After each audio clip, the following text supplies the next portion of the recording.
Yeah, MLB Data Warehouse. Where the spreadsheets flow and the takes get spicy. John, Tim, Doc, let's go. Welcome to the warehouse, stacked to the ceilings. Exit below's flying, launch angles got a feeling. Tim in the corner with the prospect report, reading fan graphs, blurbs like it's soft court sport. Junior in AA, Tim's losing. Second half, fantasy baseball, MLB Data Warehouse. John is back. John is also back. John and John. What's up, John Allen? Not too much. It's another exciting day here to getting ready for baseball to get started again. Two worst days of the year, you could say, for people who build all their pleasure on a baseball season. This is tough. It's a nice break. The Phillies didn't get a break because, Kyle Schwarber got jobbed. Him and Harper too, I guess. They play on Sunday. Schwarber and Harper do the home run derby on Monday. They play the All-Star game Tuesday. They get Wednesday off, and now they play again today. They basically just had a normal week. At least they didn't have to travel. The whole thing was in Philly. That's a very unique situation there. Not unrelated, I guess. They kind of got picked for the Derby, maybe because they were Phillies or whatever, and then MLB didn't make them travel here. But, yeah, no break really for the Phillies stars. Christopher Sanchez throws 31 pitches in the first inning or something there, so he didn't really get a break either. But anyway, this quick little podcast is going to be the MLB DW Dynasty League. It's more tailored to so it's tailored for people that are in the Dynasty League that everybody wants to hear about your team and your league and stuff. But we wouldn't do this if we didn't think it was more interesting to other people. You know, Dynasty Leagues are popular. People like the strategy to hear other leagues stuff. And this was also a 30-team league. So it's like just insane. Some people get a kick out of hearing about the depth and stuff, but I'm going to not talk too much in this one. John Allen wrote up a long article kind of just going over what it looks like so far. So I'll let you take over, just kind of set up the, how it worked and what the big highlights were. I'll help you out along the way, but I don't want to talk too much. Yeah. So obviously a lot of the readers here contacted John and we're interested in getting into a league. And we talked it over a bunch of the folks here that write. And what we came up with was a 30-team league because we thought that would be the ultimate challenge and sort of based upon the current MLB makeup. Everybody had their particular team that they were supposed to have. I ended up with Toronto. John, he did not end up with the Pirates. He ended up with the Phillies. So it's a very weird world out there. I don't remember why I did that. Yeah, I wasn't a Pirate fan for a little You were being nice, I think. Anyways, so 30-team league, we did a 26-player auction for the major league players. Anybody who had at least one at bat or pitched one inning was considered a major league player in this auction. And then after the auction, we had a 26-player minor league draft. So anybody who would be considered a minor leaguer according to MLB rules was in that draft. So as you will see, and when you read, we ended up playing a head-to-head categories league, and I list all the things that are in there and who are your hitters and who are your pitchers. And the auction, you had a $200 budget to work with for 26 players. That's about a little over $7 a player, so not a lot of space there. And in our auction, I don't know that everybody understood what was going on because the prices were somewhat insane in the beginning. More than 50 for Ohtani, Aaron Judge, Soto. That's Roman Anthony was like $40. Did you mention that the salaries go up every year? I did. I mentioned it in the story that they're going to go up $3 each year. So some of these guys are just unkeepable. Like you won't even be able to pay a roster. So the yearly, every winter draft will be actually pretty interesting because a lot of these studs will go back in for re-auction. So yeah, and it felt like at least 2/3 of the league was kind of going with the studs and scrubs philosophy, at least in the auction part. I didn't make that mistake. I just drafted all scrubs. I didn't. You did not. You and Tim were very judicious on your money. We had other people not so much. So we'll see how that works. Again, I think the key is going to be, especially in bigger leagues, you've got to come up with some of the miracle shots. Obviously, the person who got Jordan Walker for $5 is sitting pretty up in the top 10. We're going to have the top 8 teams go to the playoffs. As you can see in my auction, I got kind of sucked into these guys are young and it would be nice to have a couple of first rounders on the team. So I ended up with Tatis and Gunnar Henderson for 38 and 37. Obviously, those guys are not going to be keepable, and they were terrible in the first half. I got your list of auction first half all-stars in there, and then a little bit down. I'm sure people will talk about a lot of these things, but for the most part, some of these guys have super produced over the top, as you can see. Muted. Jordan Walker, Nationals team. So enjoying his beginnings here. Lots of guys on here that make impact. It's basically like the best waiver pickups for another league, right? Like Otto Lopez, Miguel Vargas, Jordan Walker. These guys are all like winning normal leagues because you picked them up in the second or third week or whatever, but they were all and the nomination thing obviously made a difference. Like if a guy got nominated late and nobody had any money left, then you got big values. And Max Meyer, Ashcraft, Messick. It was certainly possible to build a really good team, but I guess you had to kind of be able to see the future for that. It's easy to look back, but yeah, because you when you're missing out on those guys that are like first, second, third rounders that are going for $20 or more. It's hard to see that you could probably do better if you just held off and waited. But it's going to make it interesting for the second half of the season because there's definitely teams that are in a go for it mode. One of the things that we had, so you start off with a $200 budget, you can go up to 300. So that does allow for some trades to happen, especially as I will talk about here later on trades that I have made. And then I went deep into the draft. I did each round. Who was the best pick? I thought the best value pick. What was my pick? And if I had to do over again, who would I pick instead? The minor league draft. Yeah, this was the part where you couldn't take anybody that had appeared in the major leagues yet. I like it. I didn't want to spend.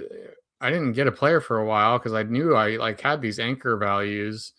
I didn't want to spend a quarter of my salary on one player because you end up with no matter what you've done, pretty much you've ended up with a roster in a 30-team league where there's 700 whatever players or more than that. There's 52. It's like 52 times 30, right? There's so many players owned that you end up with a roster where you can't fill it. You don't have guys for your draft. You can't. Yeah, I have several guys on my team where they're not even playing in the major leagues right now because there just aren't replacements. Yeah, it's a difficult thing. I think it's hard because this is the first time we've been playing with these other people, so it's hard to tell what kind of philosophy they were going to come in with. I think if I had to do it over again, I probably would have avoided this scrubs and studs philosophy that because there are just too many people playing that, and the more people that play it, the harder it is to do that. So I should have I kind of wish I just went for like $10 a player and just try to get a bunch of major leaguers. Don't really care how good they necessarily are. Maybe pay a little bit more for the upside younger guys. But the all-stars, the best picks of the major league draft, since people aren't all looking at this, Dylan Dingler, I might be repeating some, but you picked Dylan Dingler for $7. That's been a smash. He's like the top 5 catcher this year. Wilson Contreras for $10. That was a nice, everybody knew he was kind of good. That was a nice price to get. Luis Garcia, the big surprise for the Nationals. Not a huge surprise this year for Luis Garcia. The power has been. He did have a near 2020 season a few years ago. Maybe not, but he's had like this 15 homer, 20 steal upside thing, but he's doing it all this year. The power just, 10 homers in June or something. Well, we did this draft, or we did the auction part of it. Yeah, we did the auction part of it in the first 2 weeks of January. So Luis Garcia, at that point, it wasn't known that he was going to have a starting role. Yeah, but we had seen him at least be a decent fantasy player a couple of years before. Otto Lopez, I liked him a lot. Should have just gotten into it. I thought he was like a floor guy, like 12 homers, 15 steals, decent batting average, but he's kind of hit the ceiling on everything. He's been great, hitting 330 or whatever it is. Miguel Vargas, I don't know how that happens. Miguel Vargas, $6 to the team that is called the Astros in this league. He was like a decent Dodgers prospect, and then they traded him when we kind of got excited about it 3 years ago. Like, okay, he's finally free to play, and then he was just really bad, and now he's figured it out. He can't be. How old do you think he is? He's gonna be 26, 27, right? Yeah, he's in that range. He's 26, so it's kind of a later career breakout or whatever. Hit the home run in the All-Star game, so a big year for him. And that was obviously he's going to be a fixture in like the first place fantasy teams, wherever you're at. And then Walker for $5, Marsh for $4, McCarthy for $1. McCarthy, very good there, $1. I got nobody. Was he even on a team when this went off? He was. He had signed with the Rockies. So okay, early enough. Gambling on that taking off. Had no idea. He might be in AAA all year or whatever. But yeah, pitchers Meyer, Ashcraft, Messick, all for around $3 to $5. Kyle Harrison for $2. Ranger Suarez for $9. Relief pitcher Louis Varland, Brian Baker, Joan Duran, kind of the same. Like, although Joan Duran probably just got auctioned late and people didn't have money left, that was really low price for him. And then Varland and Baker, obviously, were not viewed as closers before the year, but they stepped into it. Foster Griffin. I mean, somebody actually bought Foster Griffin. I don't think I'd heard of that guy until April, but somebody knew. The Nationals. That's Doc, isn't it? Actually, it was picked by the Red Sox, but yeah. Oh, he's on the Nationals. Yeah, right. Yeah. I forget who that is, but good job there. Maybe it was even like I don't know. I got to pick somebody. I need to fill my roster. I don't know who this guy is. Yeah, no, we were definitely in the dollar round of you got to have who's actually going to be on a roster. Yeah. All right. So then the prospect draft, probably more interesting to some people here. The best value in round 1. So just to recap what you already said, we just went snake draft. You could draft anybody you want that was eligible and hasn't played in the major leagues yet. So Murakami was in there, him and Okamoto, but nobody really believed in Murakami. And as you can see here, he was the 9th. I guess that's not a shock because there's all these top prospects here, but 9th overall to the Reds. It was pretty heavy at the top. It was interesting because somebody traded up for the second pick in the draft, and they picked Leo DeVries with the second pick. That was before Made. That was before Weatherholt. I think Connor Griffin was the first pick, and then it was Made. I'm sorry, DeVries, Made, Kevin McGonigal, and then so on and so forth. So it was a very heavy, not your typical first year player draft kind of thing. So you took Thomas White, and then I took Robbie Snelling. So we both got crushed in the first round. Marlins pitcher. I mean, not a bad pick, but they both got hurt. Yeah, I mean, I guess I was doomed from the beginning because I was really targeting Eden Miller from the Phillies to be my first pick. And when he went 11th, I was picking 17th. I actually traded back to 21, and that's where I ended up with Thomas White because I thought pitcher was a little early at 17 for me, and 21 not so bad, and plus I wanted to move up in the second round. So I swapped my first and seconds. Okay, jump in the second round. That's looking nice. We'll go. What rounds do you really want to highlight here? Because there are some names really late that. Plenty of good names in here. It was interesting, kind of how we fell in different places. One thing I would jump to is down to the 20th round, I believe. So that's going to be pretty far down there. All right. So one of the things that was happening, and John can attest to this draft took forever. Yeah. It was almost a month long. That is a long draft. One of the things that I was doing towards like in the 10th, 11th round, I was like, all right, what can I do to get rid of my last 3 or 4 picks so I can just have this over with? And so I started making trades, getting rid of my 26th and 25th and 24th and 23rd round picks. And I actually finished in the 22nd round, which was nice because that was like a week before everybody else. So, but in the 20th round, one of the things that we were doing, obviously, anybody who didn't have at-bats or anybody who could fit into the MLB, he's a rookie, fell in there. So TJ Rumfeld was a guy that I had been interested in when he was with the Yankees, but he was never going to play for the Yankees. And then they ended up trading him, I think, right before this draft started to the Rockies. And I was like, that's interesting. And grabbed him in the 20th round here. probably one of my best picks that I made. Lots of people are very interested in a $1 TJ Rumfeld, and I've gotten plenty of offers for him, but I'm pretty sure he's going to be locked in unless somebody just blows me away. It's just such a different way to view fantasy baseball. I've only ever played in until 3 years ago, the only fantasy baseball I'd ever played was 10-team league with my high school buddies where 260 players are rostered. And then I'm thrown into this.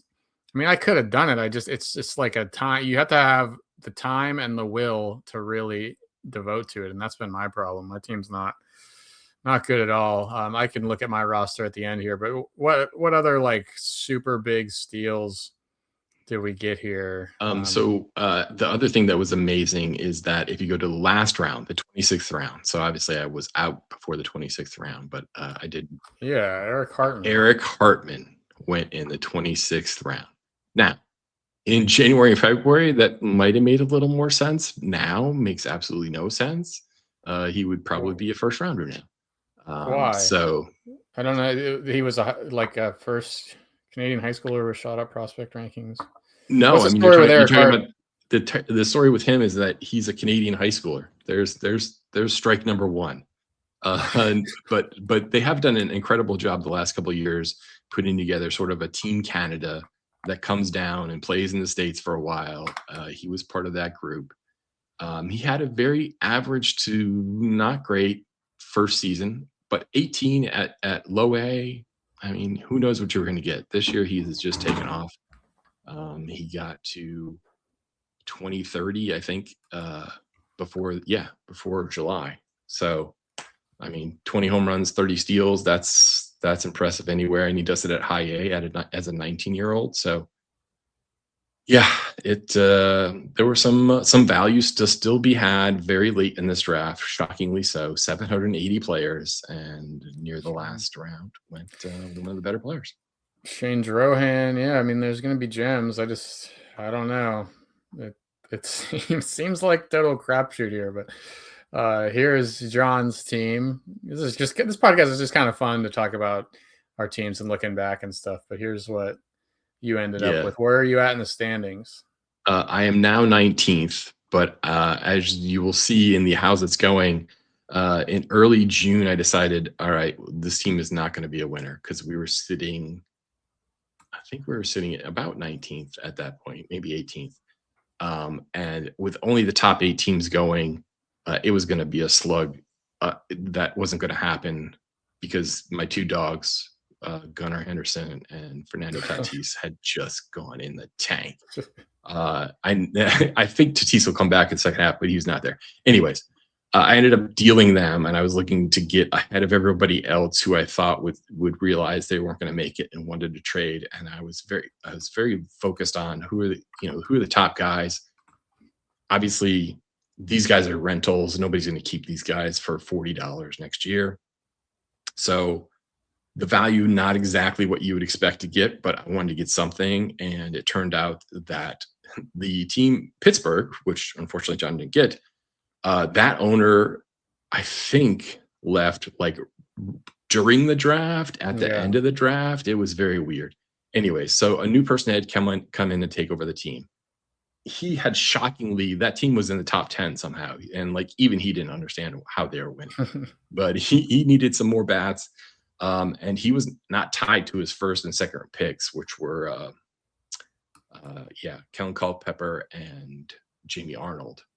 And I had been fishing around with other teams, and they kind of were like, no, I don't know. I'm only going to get him for a half a year. Okay, but you could win the league with these guys, but they didn't want to do it. So he was down with trading his first and second picks, which ironically, when I traded back in the first and second round, those were the picks that I traded away. So I ended up getting all 4 of my picks back eventually. Started rebuilding right there. Of course, as soon as I got rid of those 2 guys, I beat the team in first place the next week. Makes absolutely no sense. And you'll see, I put in some more trades that I've done. I didn't want to give it all away, but I do have a system I'm going towards, because we have sort of an anti-tanking rule that the bottom 11 teams are also going to be in a playoff. The team that finishes 20th gets a bye in the first round. The other 10 play. Those 5 teams go and join the 20th team to play another round and play another round until we have one eventual champion. So you will actually have to win the first pick in the draft. Okay. Yeah. The first place team has Skeens, Yamamoto as pitching. And then it's like, there's not much here. I mean, you don't look at it as being a good fantasy team, but in a 30-team league, I guess his offense kind of worked out. Ryan O'Hearn, Cedric Mullins, Murakami, Bowers, and Contreras. You really only need, like, if you got 6 or 7 really good players, you're doing well. Just think of it like real life. Like if a real life Major League Baseball team has 6 pretty studly players, like that's a pretty good team. So that's how it's gone. Let's look at my team. Let's just see what we did. I haven't managed it well. I haven't made one trade with Tim just to kind of get him to stop texting me. And it actually worked in my favor. I traded Seth Lugo for Carson Milbrandt and that Pirates AA pitcher that just got called up to Christian Curtis. Christian Curtis, yeah. But I spent most of my money on, which I regretted pretty much immediately. Dylan Cease, that worked out. He's got $25. And then I stupidly spent $24 on Trey Savage. That's gone terrible. His Mr. like 6 walks a game. From there, you just didn't have much money to do anything with. The offense is a problem. I mean, I thought I did okay, at least filling, this is at least a roster full of guys that play most days in the majors. So it's not the worst thing in the world, minus Colby Thomas. Stephen Kwan's been a disaster. But I have no power.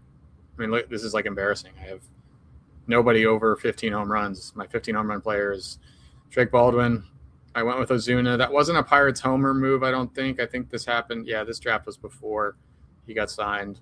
So I don't know. I mean, I got something going on. My first 2 prospect picks were Snelling and Jet Williams. And Jet Williams has had a bummy year. I was pretty pumped when he got moved to the Brewers, but they haven't needed him. So I don't know. Sean Burke was a win. Rasmussen was a win. Palencia got hurt. And then I really only had like 1 closer. So I don't know. Anything else to add? You can certainly go MLBDatawarehouse.com and read this for free if you're interested in all the details. But anything else to add here?